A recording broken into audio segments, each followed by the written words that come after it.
ఇప్పుడు వరకు HTML headings, paragraphs and text formatting tags గురించి డిస్కస్ చేసాం. నెక్స్ట్ సిమాంటిక్ HTML ట్యాగ్స్ గురించి డిస్కస్ చేసే ముందు కొన్ని ఫండమెంటల్ కాన్సెప్ట్స్, ఎలిమెంట్స్కి అట్రిబ్యూట్స్ ఎలా యాడ్ చేయాలి, special characters, white spaces and comments అంటే HTMLలో ఏంటో చూద్దాం. సో ఇనిషియలీ మనం HTML ఎలిమెంట్ అనాటమీ డిస్కస్ చేసినప్పుడు ఓపెనింగ్ ట్యాగ్లో ఎప్పుడు మనం అట్రిబ్యూట్ అనేది యాడ్ చేస్తామని డిస్కస్ చేసాం. సో అసలు ఈ అట్రిబ్యూట్ అంటే ఏంటి? అట్రిబ్యూట్ ఆ ఎలిమెంట్ గురించి బ్రౌజర్కి అడిషనల్ ఇన్ఫర్మేషన్ని ప్రొవైడ్ చేస్తుంది, ఆర్ ఆ ఎలిమెంట్ బిహేవియర్ని మాడిఫై చేయడానికి అట్రిబ్యూట్ని మనం యూజ్ చేస్తాం. ఇవి యూజువలీ ఎలిమెంట్లో ఉండే ఓపెనింగ్ ట్యాగ్ లోపల రాస్తాం. అండ్ అట్రిబ్యూట్లో 2 పార్ట్స్ ఉంటాయి. First attribute name followed by equal to తర్వాత ఓపెనింగ్ అండ్ క్లోజింగ్ కోట్స్ మధ్యలో అట్రిబ్యూట్ వాల్యూని యాడ్ చేస్తాం. సో HTMLలో డిఫరెంట్ టైప్స్ ఆఫ్ అట్రిబ్యూట్స్ ఉన్నాయి అండ్ అవి వేరియస్ ఎలిమెంట్స్కి అప్లై చేయొచ్చు.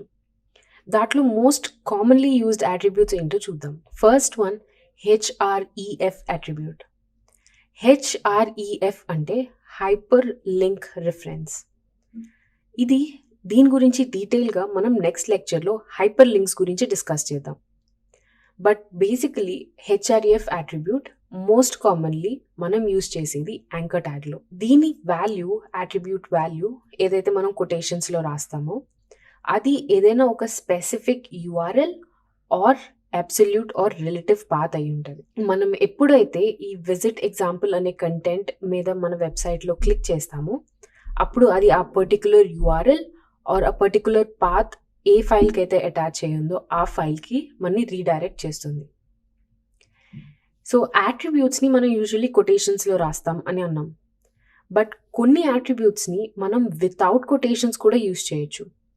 బట్ ఇది చాలా కేర్ఫుల్గా చేయాలి, ఎందుకంటే కొన్ని అట్రిబ్యూట్స్లోనే ఇది వర్క్ అవుతుంది.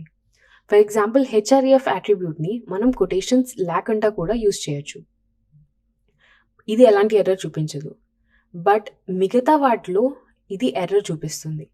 సో వీటిని అట్రిబ్యూట్స్ విత్ నో కోట్స్ అంటాం. సో కామన్లీ యూజ్డ్ అట్రిబ్యూట్స్లో second example src attribute. So usually SRC attribute అనేది మనం మల్టీమీడియా ఎలిమెంట్స్ అంటే images, audio files or video ఫైల్స్కి యూజ్ చేస్తాం. సిమిలర్ టు హెచ్ఆర్ఈఎఫ్ SRC అంటే సోర్స్కి acronym or short form. And దీని వాల్యూని మనం కొటేషన్స్లో ప్రొవైడ్ చేస్తాం. అండ్ యూజువలీ కొటేషన్స్లో ప్రొవైడ్ చేసే వాల్యూ ఐదర్ ఒక స్పెసిఫిక్ URL ఆర్ ఒక ఫైల్ పాత్ అయి ఉంటుంది. అంటే ఆ ఇమేజ్ ఎక్కడైతే ఏ ఫోల్డర్లో ఉందో దాని అబ్సల్యూట్ ఆర్ రిలేటివ్ పాత్ మనం ఇక్కడ కొటేషన్స్లో ఇస్తాం. అండ్ ఆ ఇమేజ్ మన వెబ్ పేజ్లో డిస్ప్లే అవుతుంది. బట్ ఇమేజెస్కి మనం ఇంకొక అట్రిబ్యూట్ కూడా యూజ్ చేస్తాం, అదే ఆల్ట్ అట్రిబ్యూట్. ఆల్ట్ అంటే ఆల్టర్నేటివ్ టెక్స్ట్ అని. యూజువలీ ఐదర్ మన ఇమేజ్ వెబ్ పేజ్లో లోడ్ అవ్వకపోయినా, లేదా ఆ ఫార్మాట్ ఆ పర్టికులర్ బ్రౌజర్ సపోర్ట్ చేయకపోయినా, ఆర్ స్క్రీన్ రీడింగ్ టెక్నాలజీ ఏదైతే మనం యాక్సెసిబిలిటీ ఫీచర్లో డిస్కస్ చేసామో ఆ స్క్రీన్ రీడింగ్ టెక్నాలజీ ఇమేజ్ని విజువల్లీ ఇంపైర్డ్ యూజర్స్కి ఎక్స్ప్లెయిన్ చేయడానికి ఈ ఆల్టర్నేటివ్ టెక్స్ట్ అనేది యూజ్ చేస్తుంది. సో దీని వాల్యూ ఏదైతే మనం కొటేషన్స్లో ఇస్తామో అదే స్క్రీన్ రీడింగ్ టెక్నాలజీ క్యాప్చర్ చేస్తుంది. And in case image load అవ్వకపోయినా ఆ ఆల్టర్నేటివ్ టెక్స్ట్ అనేది వెబ్ పేజ్లో డిస్ప్లే అవుతుంది.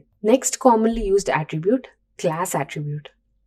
క్లాస్ అట్రిబ్యూట్ని మనం సేమ్ క్లాస్ అట్రిబ్యూట్ సేమ్ వాల్యూని మనం మల్టిపుల్ ఎలిమెంట్స్కి యాడ్ చేయొచ్చు.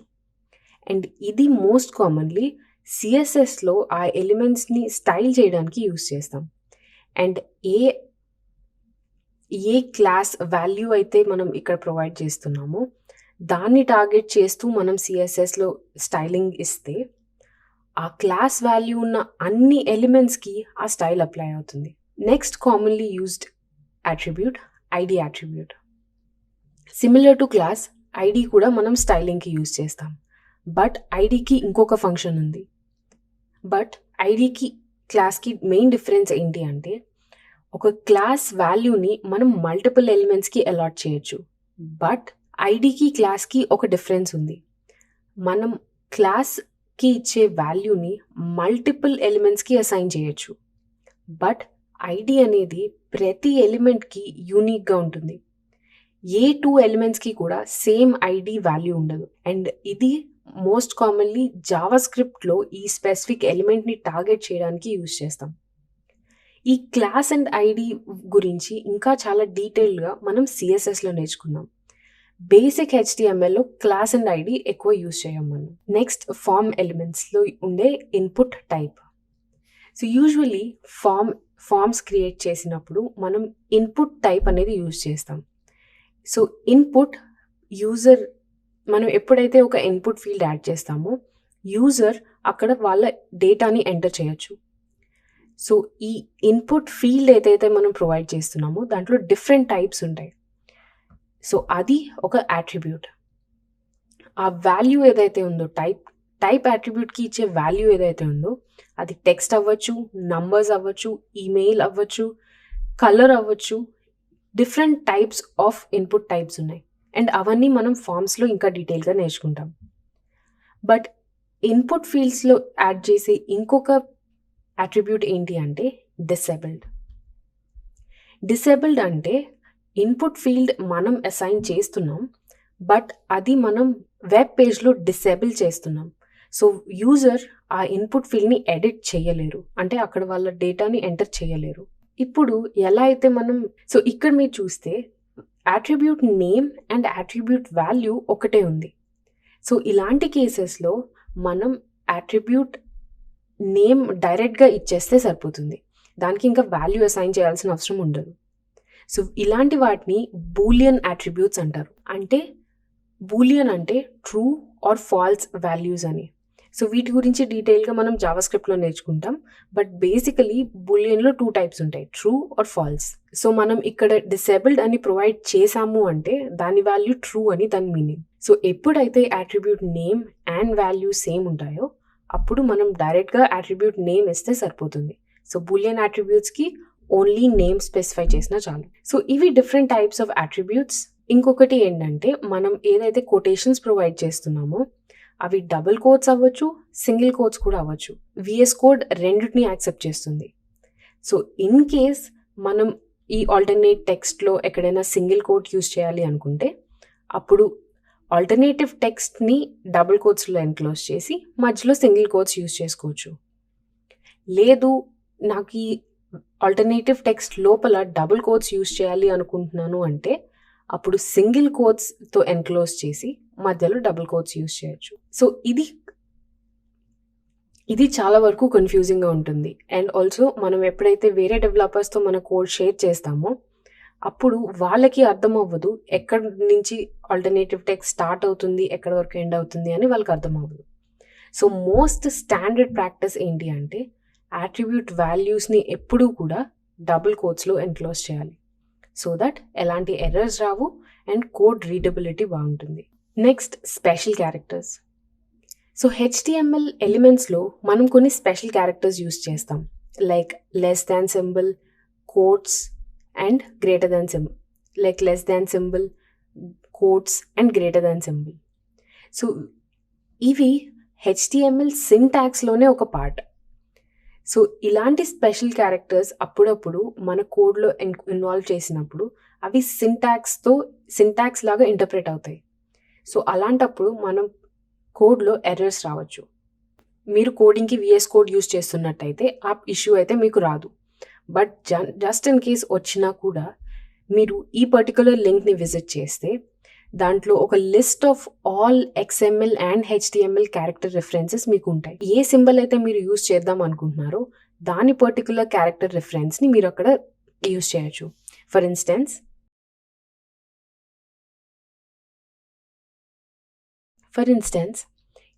ఇది లెస్ దెన్ సింబల్. ఇది మనం యూజువల్లీ ట్యాగ్‌ని ఓపెన్ చేయడానికి యూజ్ చేస్తాం. సో ఎప్పుడైనా మనం ఇది టైప్ చేసినప్పుడు అది ఒకవేళ సింటాక్స్ కింద ఇంటర్ప్రెట్ అవుతే అప్పుడు ఆ లెస్ దాన్ సింబల్ ప్లేస్‌లో మనం ఈ వర్డ్ని యూజ్ చేయొచ్చు.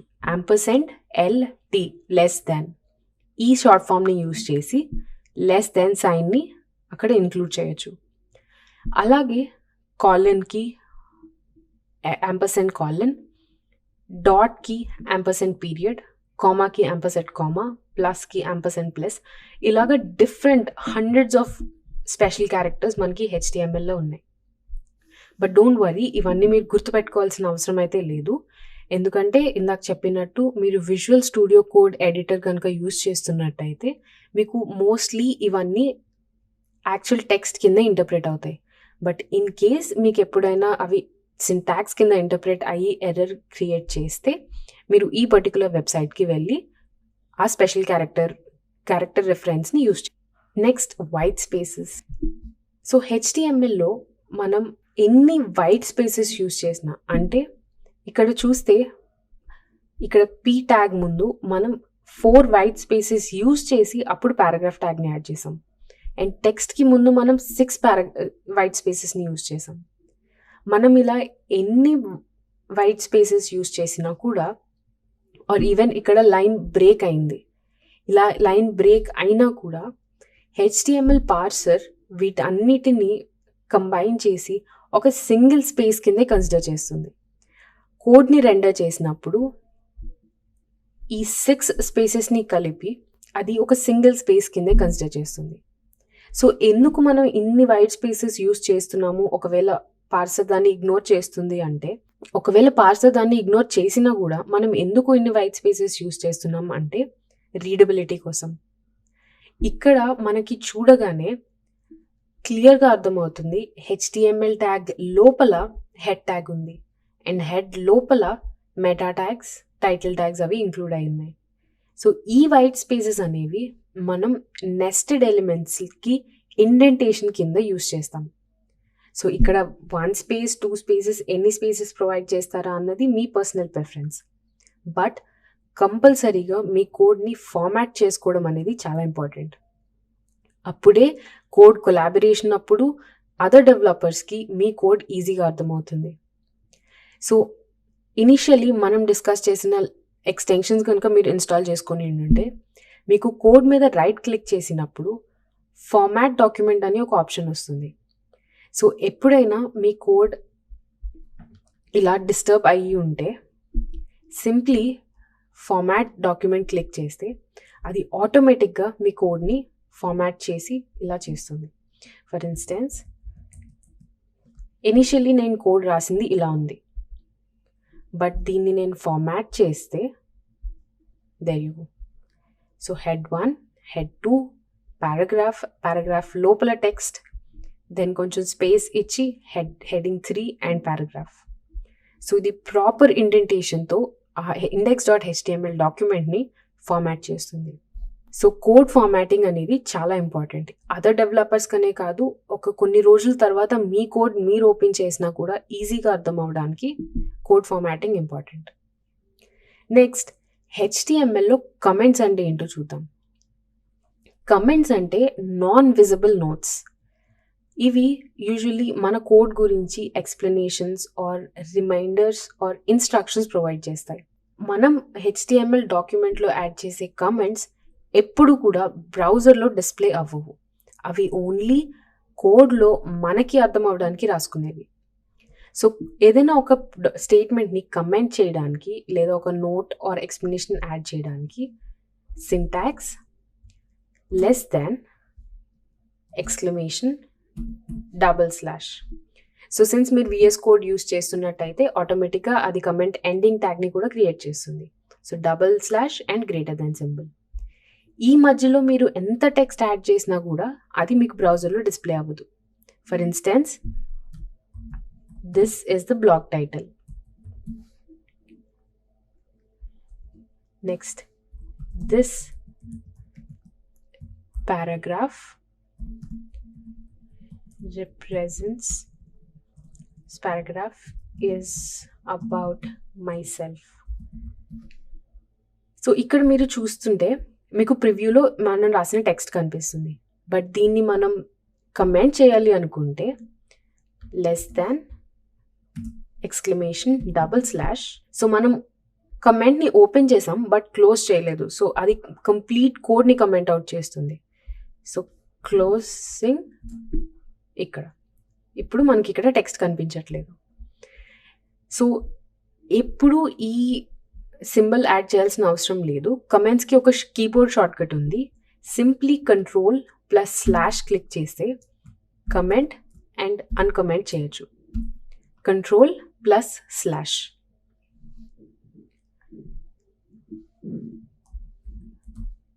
Ctrl+/. And there you go.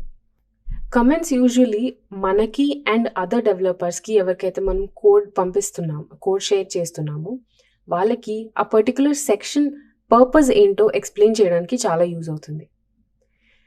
So in conclusion, special characters, white spaces, comments ఇవన్నీ మన HTML డాక్యుమెంట్ని clean, readable and so in conclusion, special characters, white spaces and comments ఇవన్నీ కూడా మన HTML కోడ్ని క్లీన్గా, రీడబుల్గా అండ్ వెల్ డాక్యుమెంటెడ్గా క్రియేట్ చేయడానికి ఎసెన్షియల్ టూల్స్. సో ఇవన్నీ అర్థం చేసుకుంటే మన వెబ్ పేజెస్ ఇవన్నీ క్లియర్గా అర్థం చేసుకుంటే మన వెబ్ పేజెసే కాదు బట్ మన కోడ్ కొలాబరేషన్ చేసినప్పుడు కూడా, సో ఇవన్నీ క్లియర్గా అర్థం చేసుకుంటే మన వెబ్ పేజెసే కాదు బట్ మన HTML కోడ్ కూడా, సో ఇవన్నీ క్లియర్గా అర్థం చేసుకుంటే మనం బెటర్ వెబ్ పేజెస్ క్రియేట్ చేయడమే కాదు బట్ మన వెబ్ డెవలప్మెంట్ ప్రాజెక్ట్స్ని కూడా ఎఫెక్టివ్గా కొలాబరేట్ చేయగలం. సో నెక్స్ట్ లెక్చర్లో హైపర్ లింక్స్ అంటే ఏంటో చూద్దాం.